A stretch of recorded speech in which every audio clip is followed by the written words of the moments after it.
أعوذ بالله من الشيطان الرجيم. بسم الله الرحمن الرحيم. أفرأيت الذي تولى فأعطى قليلا وأكدى أعنده علم الغيب فهو يرى أم لم ينبأ بما في صحف موسى وإبراهيم الذي وفى ألا تذر وازرة وزر أخرى وأن ليس للإنسان إلا ما سعى وأن سعيه سوف يرى ثم يجزاه الجزاء الأوفى وأن إلى ربك المنتهى وأنه هو أضحك وأبكى وأنه هو أمات وأحيا وأنه خلق الزوجين الذكر والأنثى من نطفة إذا تمنى وأن عليه النشأة الأخرى وأنه هو أغنى وأقنى وأنه هو رب الشعرى وأنه أهلك عادا الأولى وثمود فما أبقى وقوم نوح من قبل إنهم كانوا هم أظلم وأطغى والمؤتفكة أهوى فغشاها ما غشى فبأي آلاء ربك تتمارى هذا نذير من النذر الأولى أزفت الآزفة ليس لها من دون الله كاشفة أفمن هذا الحديث تعجبون وتضحكون ولا تبكون وأنتم سامدون فاسجدوا لله واعبدوه. اس آیت میں سجدہ ہے، سننے والے سجدہ ادا کر لیں.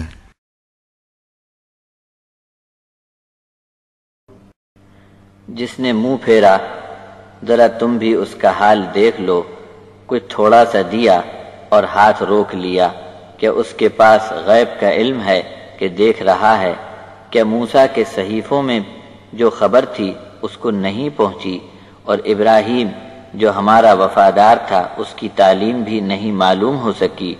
اس تعلیم کا خلاصہ یہ ہے کہ کوئی کسی کا بوجھ نہ اٹھائے گا، اور یہ کہ انسان کو آخرت میں وہی کچھ ملنا ہے جس کی اس نے خود کوشش محنت کی ہوگی، اور بہت جلد اس کی محنت کا جائزہ لیا جائے گا، پھر اس کی محنت کی پوری جزا دی جائے گی، اور یہ کہ سب کی آخری سرحد تیرے رب تک پہنچ کر ختم ہوگی، اور وہی خوشی دے کر ہنساتا ہے اور غم دے کر رلاتا بھی ہے، اور یہ حقیقت ہے کہ موت اور زندگی بھی وہی عطا فرماتا ہے، اور یہ کہ اسی نے نر مادہ کا جوڑا بنا دیا ایک بوند سے جب ٹپکائی گئی، اور یہ کہ دوسری بار زندہ کر کے اٹھا دینا اسی کے ذمے ہے، اور یہ کہ اسی نے محتاج کو غنی بنا کر مالدار کر دیا، اور یہ کہ وہی رب ہے اس ستارے کا جس کا نام شعرا ہے.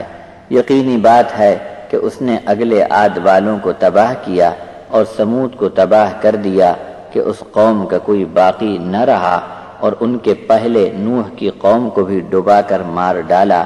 یقیناً یہ بڑے ظالم اور بڑے شرارتی لوگ تھے، اور کئی بستیوں کو الٹا کر پھینک دیا، ایسی آبادی پر عذاب کا گھیرا ڈال کر ڈھانک کر بجھا دیا. اب تم اپنے رب کی کس کس نعمت میں شک کرو گے؟ جیسے پہلے لوگوں کو ڈرانے والے آئے تھے، یہ بھی تم کو عذاب سے ڈرانے آئے ہیں.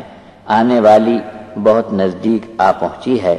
اللہ کے سوا کوئی نہیں جو اس کے آنے کے وقت کو کھول سکے. کیا تم کو اس بات سے تعجب لگتا ہے؟ ہنستے ہو، روتے کیوں نہیں؟ اور کیا تم غفلت میں بات ٹال رہے ہو؟ بس سجدہ اور عبادت صرف اللہ کے لیے کرو.